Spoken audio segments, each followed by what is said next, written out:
스토리 시장 경제, 역사 에세이 로마인 이야기에 담긴 세계성, 일본인이 쓴 로마 에세이를 한국인이 읽는 시대.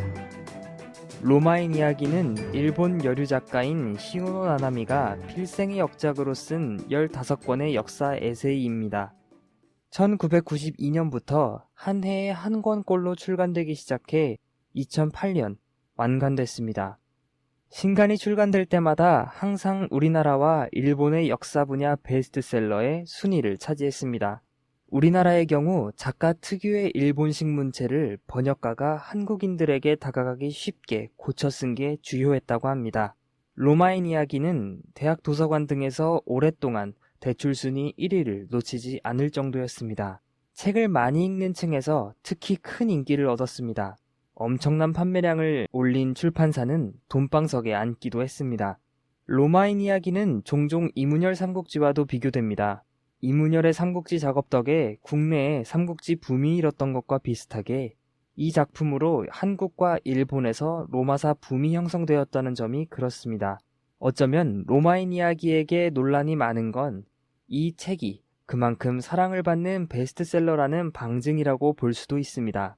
정통 역사서가 아닌 작가의 주관적 견해가 많이 반영된 역사 에세이물이라는 비판도 있습니다. 그래서 그녀의 책을 삼국지 연의에 빗대 일종의 로마사 연의라고 평가하는 이들도 있습니다. 하지만 현대인이 로마를 이해하는데 이보다 더 뛰어난 책이 있을까 싶을 정도로 그의 해석이 뛰어난 것은 사실입니다. 서양 문명의 뿌리를 찾아 여행을 떠나는 이들의 필독서로 자리 잡은 것도 부인할 수 없는 사실입니다. 사실 로마인 이야기는 로마만큼 세계적인 책입니다. 역사상 출연한 제국들 중 로마만큼 오늘날까지도 강력한 영향을 끼치는 제국은 드뭅니다.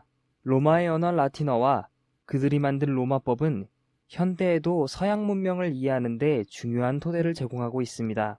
콘스탄티누스 대제에 의해 공인돼 지금의 세계적인 종교가 된 기독교는 더 말해서 무엇하겠습니까? 일본과 한국의 일반 대중들에게 지구 반대편 2000년 전 제국 이야기가 세세한 데까지 보급된 공은 상당 부분 시오노 나나미 개인에게 있습니다. 시오노 나나미가 등장하기 전 에드워드 기번의 로마 제국 흥방사 등 로마사를 다룬 책이 전혀 없던 건 아니었습니다. 하지만 그녀의 책만큼 동아시아 대중의 눈높이에서 그 직접 욕구에 맞춰 성공한 책은 없었습니다. 이 책을 계기로 로마는 물론 서양 문명에 관심을 갖게 됐다고 말하는 독자들이 많습니다. 일본인 작가가 쓴 고대 유럽사 책을 한국인 독자들이 읽고 열광하는 세상이 됐습니다.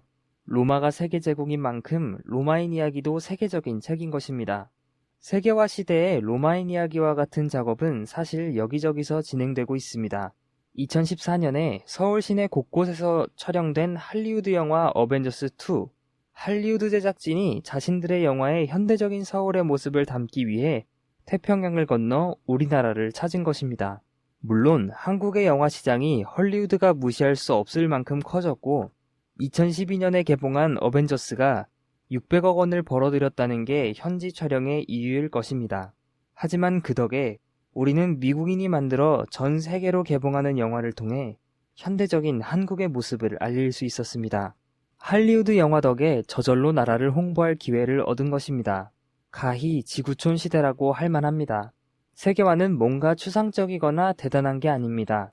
어벤져스2와 같은 글로벌 협력 작업은 우리 영화계에서도 이미 이루어지고 있습니다.